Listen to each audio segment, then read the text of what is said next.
Okay, hi guys, and welcome to the show. And today we return to one of my favorite brands of all time, yes, Squale. And can you believe it's been over a year since I reviewed one? Now today we are looking at the SUB-39, two new releases that join the previously reviewed from last year, but they're not going to be limited editions, which is fantastic because it obviously implies that SUB-39 is now going to be a permanent fixture of the brand. Now, I must make some things clear. In the B-roll footage, you're going to see this particular one on the blue strap and the Arabic there on the rubber strap. In fact, actually the way it is released, it's this way around, so I just want to make that abundantly clear before I get into this. The reason why I got a bit confused with the straps is because these are actually prototypes and they were sent in a few months ago, but finally I'm allowed to bring this exclusive review to you guys. If you watched my recent video on the Explorer, which was my favorite watch for up to 4 years, but this has really kind of surpassed that because in a way it has that kind of Explorer style dial but with the dive timing bezel, and I just love the size and everything. This very particular blue, and I must point out this blue is actually slightly different from the blue date version. A lot of people erroneously got them confused. It's ever so slightly more grayish blue, whereas that's a more brilliant blue. But anyway, so this is my favorite watch of all time, and it's just perfect for me. It's a diver but yet elegant with the simplicity and balance of that dial, and I just love it. Oh, and before I get into this video, please do like the video. It really does help me. So if you'd like to see more independent reviews like this, please do like. Anyway, enough chit chat. Let's have a look back at their history to further contextualize the watch. And as you will see, they are not a brand simply resting on their laurels. They are actually still achieving many exciting new things to this very day.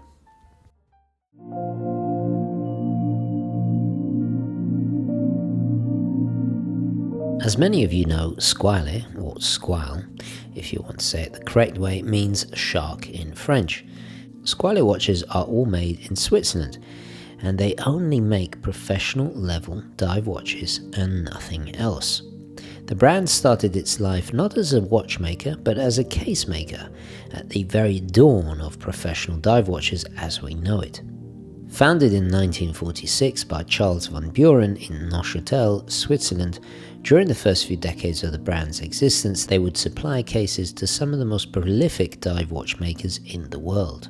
This reputation, along with the ability to make reliable, elegant, and highly durable, dependable dive watches, enabled Squale to make cases for Blancpain, Zinn, Doxa, Tag Heuer, Jean Perret Genève, Dodin, and many more over the subsequent decades.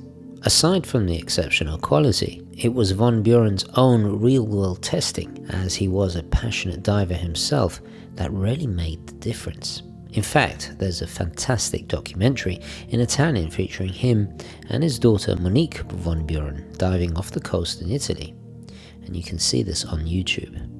Charles von Buren, together with his team of Squale watchmakers, began a tireless search for excellence and reliability in wrist-worn instruments that would meet the needs of professional divers. These first timepieces included features we take for granted today, but were highly innovative at the time, such as the fluorescent orange minute hand or the unique bezel locking mechanisms like those found in the 2002 and the later Tiger models from the 1980s. Another great example of their pioneering and innovative work is the fact they made the world's first 1,000 meter diver without the need for a helium escape valve as far back as 1967. If you are aware of the history of dive watches, you will know how significantly ahead of their time they were. This success inspired Charles von Buren not just to make components for other manufacturers, but to establish Squale as an independent watchmaker in 1974. The result was the Squale 1521, the Squale 2002, and the Squale Master becoming dive watch icons in their own right. In fact, the backbone of the brand, and still is to this very day. During this time, Squale also sponsored several international sports competitions. Due to their reliability, safety record, and international recognition, Squale watches were worn by top divers including Enzo Maiorca and Giuliana and Maria Treleiani. But perhaps the most well-known and famous wearer was the French diver Jacques Mayol. Known as the Dolphin Man, he broke the free diving world record on several occasions wearing Squale watches. His incredible abilities would inspire the film Le Grand Bleu by the legendary director Luc Besson. And talking of cinema, Jackie Chan actually wore the now discontinued Squale Rambo during the 1987 film Armor of God. Squale has always supported great athletes, and today the tradition continues with a recent partnership with Vincenzo Ferri, a member of the free diving Italian national team. He is regarded as one of the best Italian freedivers, a multi-medal winner at both the European and international level. During the 1980s, Charles Van Buren eventually retired, leaving the company in the capable hands of the Maggi family of Milan, who had family ties to the Van Buren family since the very beginning of the brand. This helped to maintain the brand's independence and was a fitting heir for ownership of the brand, but the watch is still being made in Gretchen, Switzerland. The most successful watch and watch case was by far the 500-meter water-resistant 1521, as over the years it was supplied to parachutists of the Italian Air Forces, the Aeronautica Militare Italiana, and the Italian Navy Diving Corps, the Marina Militare Italiana. These historic partnerships would later inspire Squale in supplying the official equipment for the Italian Police Diving Unit with the Octopus 1000-meter diver in 2017.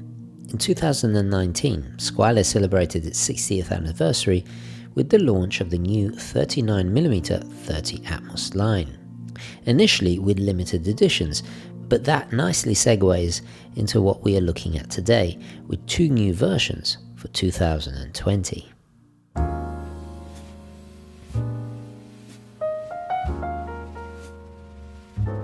We'll start off with dimensions, and I have to say these are all identical in size. Now with the bezel, it is just a smidgen over 40mm. That's because it overhangs slightly, but the actual case 39mm. We have a height of 12mm, 11.8 actually. Lug to lug is 48mm, and then a lug width of 22mm. In terms of weight, with the rubber strap it's 82 grams, and then with the microfiber strap, and this is how the watches will come, it's 76 grams.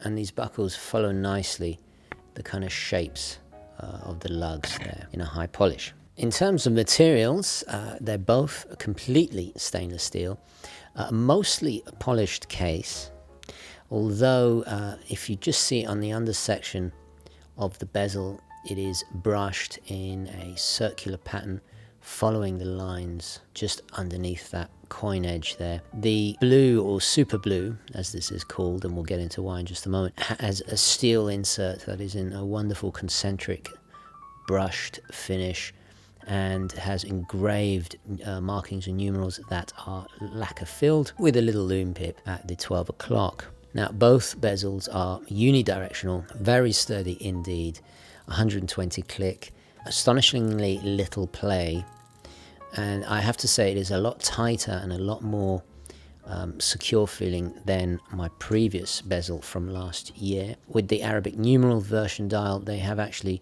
upgraded the bezel insert. This is a sapphire glass insert. Now it is fully loomed, which is just fantastic. I do wish my one had the full lume there, and that frames this beautifully super domed sapphire glass. And despite it being sapphire, it does have alluring distortions. Look at the way the numerals kind of elongate and then kind of squish down. It's just beguiling. And this has anti-reflective coating on the inside, so you will see little hues of purple and blue every so often. The Arabic dial has a slightly grainy texture in a matte black, with the numerals highly contrasted with simple hash marks at the periphery. The numerals and markings are treated with C3 superluminova. The Arabic numeral dial has the iconic neon orange minute hand, which is the first time I've seen it in this line of watches. It is essentially the handset, as I'll show you right now, from the Squale 1521. So you got that little paddle style seconds hand. It is slightly darker orange, but effectively the same handset. Very, very efficient, because of course you're using that minute hand in conjunction with the dive time bezel. This was an innovation that Squale was among the first to do, because of course orange is very highly visible. It's one of those colors in the light spectrum that is easy to read in murky waters. However, the SuperBlue has the Dauphine hands with an arrow for the seconds hand. Really cool, and I think it works wonderfully with the bezel especially. And orientation is inevitably better in low light with the numerals, because of course you know exactly where 12 is. Having said that, these large Submariner style with the rectangles and triangle and circular markers are very effective as well for clear orientation. And of course both have the date at the 3 o'clock. Inside, once again, we have the Sellita SW200, a very rock solid and affordable to maintain Swiss clone of the ETA 2824. Essentially the same, almost identical, just the slightly nuanced upgrades to some of the teeth of the wheels and components inside. So it's actually a tiny bit more efficient, but other than that, it's pretty much like the ETA. And of course the parts are interchangeable, so it's very, very affordable and easy to maintain. Squale have regulated it from the factory to plus or minus 5 seconds. So really outstanding accuracy and precision there. Now what's interesting is, I'll just show you the behind, the screw in case back there is very flat, and we have directional brushing with this very simple engraving. This is a bit like Rolex. The Squale never really overly embellish the back, but what is interesting is that when you take this off, you see how special this case is. It's got a double gasket system that helps to keep the water resistance, a bit like a submarine where you have extra layers of water resistance. So if the outer gasket fails, you've got the inner gasket. Very, very cool. I'm pretty sure it was not present in the original that this is based on, that they made for Blancpain and so on. So this is a very clever kind of new twist, and really utilizes this larger 39mm size beautifully, because of course the original was only 34mm, and that gives it an impressive 300 meters water resistance, and it's quite slender for such a high rating. For the screw down crown, we have the conical shape there, and as you can see the way it sits, therefore it doesn't interfere with the bezel there. So quite clever, and of course it is signed with the von Buren symbol.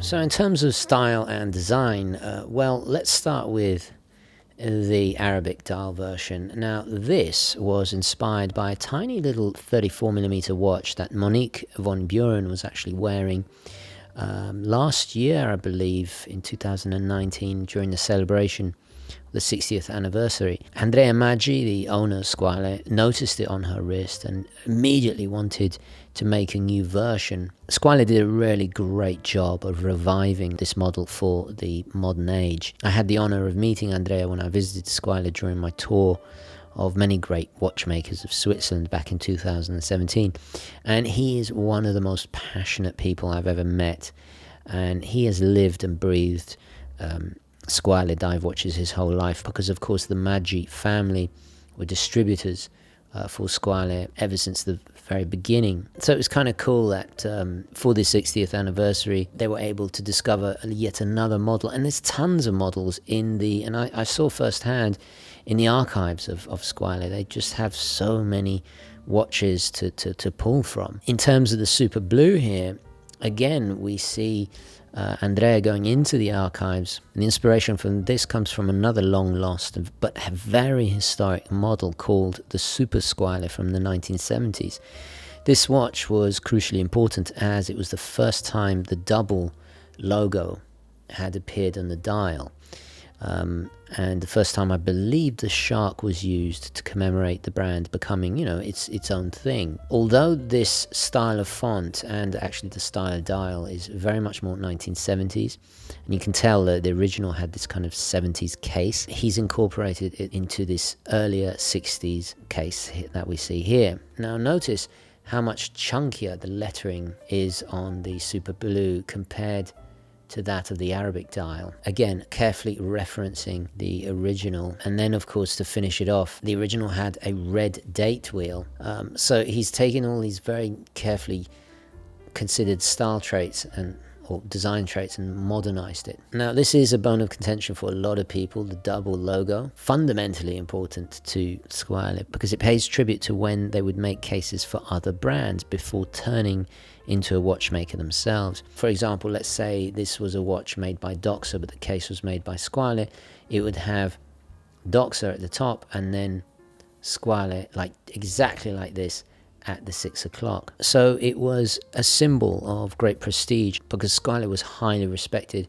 I mean, why else would Blancpain, the inventor of the dive watch as we know it, choose them? Because they had proven themselves. So it's a sign of a true diving watch. I love this case. I mean, actually, let me go back to mine because this is why I love this watch. Look at the shape of it. This is kind of a continuous line that just overarcs, and it just separates itself from the bezel section. This does remind me of the Mars Attacks UFO. So we got this incredible UFO shape. So you'll see this case, if you remember, I owned the Blancpain Bathscape MC4 very, very briefly a couple of years back. There you can perfectly see that case that Squale made. And as you can imagine, it's a very important for the brand, so they've upgraded it to a larger size, which I think it just makes more sense. In 39mm, it's, for me, it's just absolute perfection, but also the way it holds the strap away from the case just makes for a very comfortable watch.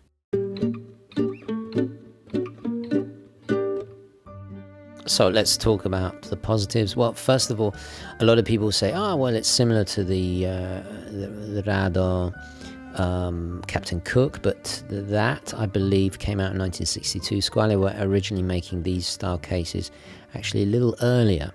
And even some may say, it's kind of like the Super Ocean, but the Super Ocean, that came out, when was that? I think in 1964, so again, predates that as well. Also, this is 300 meters water resistant compared to the 200 meters of the Captain Cook. What really definitively elevates Squale is the fact that they have a real heritage and history, and they're still independent with the same people behind them. So it's just, what more could you want? But what I love about watches from this era is that they are undeniably stylish. There's something about them really translates to a compelling modern watch because it has a snazzy elegance to it, and I really like that. Well, I got to say I was much more taken with the SuperBlue. I just love this combination. In fact, actually, I might try and buy this strap off them to put mine on. I really like the rubber strap. It was extremely comfortable, very supple, high quality stuff. I've experienced the microfiber kind of canvas style strap here before because, of course, this is what my watch comes with. I love the sunburst blue dial. They've gone for this one. Again, it's always a slightly different blue. I can remember agonizing for ages over the shade of blue. Again, it's a little bit darker. I would describe it more as a kind of steel blue. It's got a bit of a metallic texture to it, and I think it suits the steel insert as well. These are from an age where aesthetics and style was still quite important. They hadn't been sacrificed for more utilitarian or tool-tastic designs as you see in later Squale watches. I really like how they've put Super on the dial to reference that the watch it's based on. But don't be fooled, despite its handsome look, these are really capable divers. I mean, Squale only makes professional level divers, so they don't just look pretty, they're actually, they do the job. I'm really happy that this is now part of the permanent collection. It's not limited to a specific number. I'm excited to see what's next from Squale, because they have an endless treasure trove of watches in their extensive history. It's a brand for those in the know. If you really know about watches, if you really know about dive watches, you're going to know about them. The quality is outstanding. I've never had any issues with them. I've seen for myself in Switzerland the fastidious attention to detail they put into their work. So yeah, it's another highly original, strong design. Does remind me of the Yema Superman a little bit, but again, just like Rado, just like the Breitling Super Ocean, the origins of these, well, not this particular one, but the one the no date here, the origin of the SUB-39 predates all of them.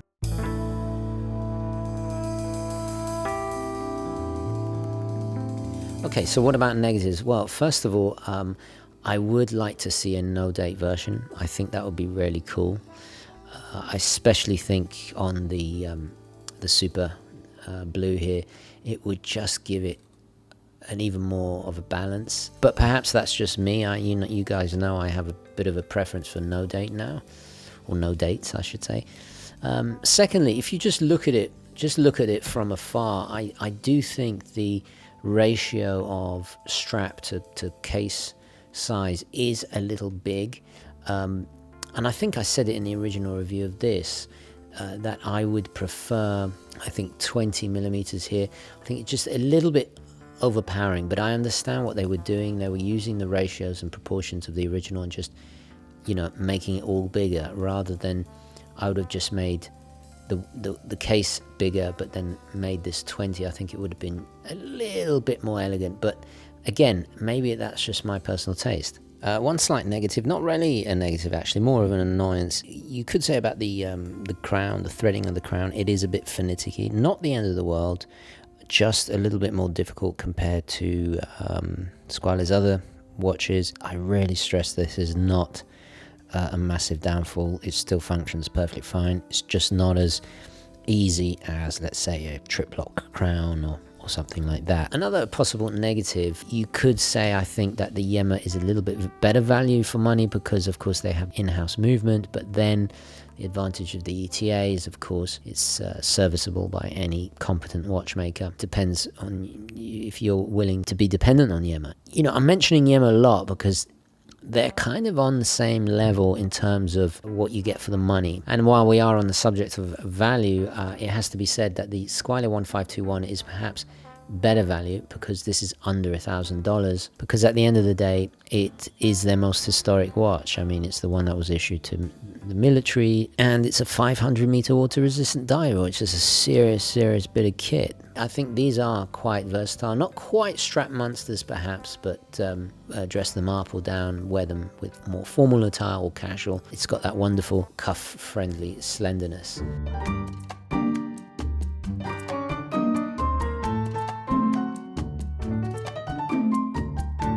So in conclusion, well, when I first started my channel 6 years ago, I definitely fell in love with the brand. To be honest, I didn't think they could make another dive watch that could surpass my admiration for my beloved 1521, but they have.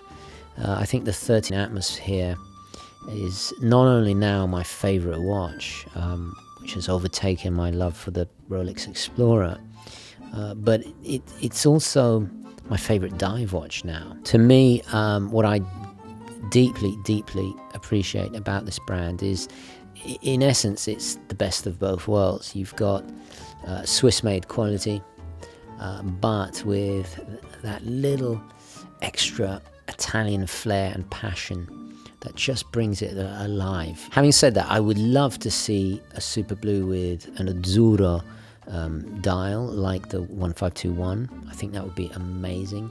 Having said that, I'm tempted to buy the Azzurro for the third time. I might just have to do that. It's crazy. There just is something so Mediterranean about that blue, as you notice that blue there. But at the end of the day, this is a true watch enthusiasts brand. I know I often get ridiculed for my love of this brand by those who are not really into watches, but you know what, I could not care less. They still bring me so much enjoyment to this day. Absolute pure class, what can I say? I'm going to leave it there. Let me know your thoughts, queries, comments, opinions in the comments below. And don't forget to like this video if you enjoyed it and found it useful. Very important indeed. And I will catch you in the next one. Thank you for watching. Ciao.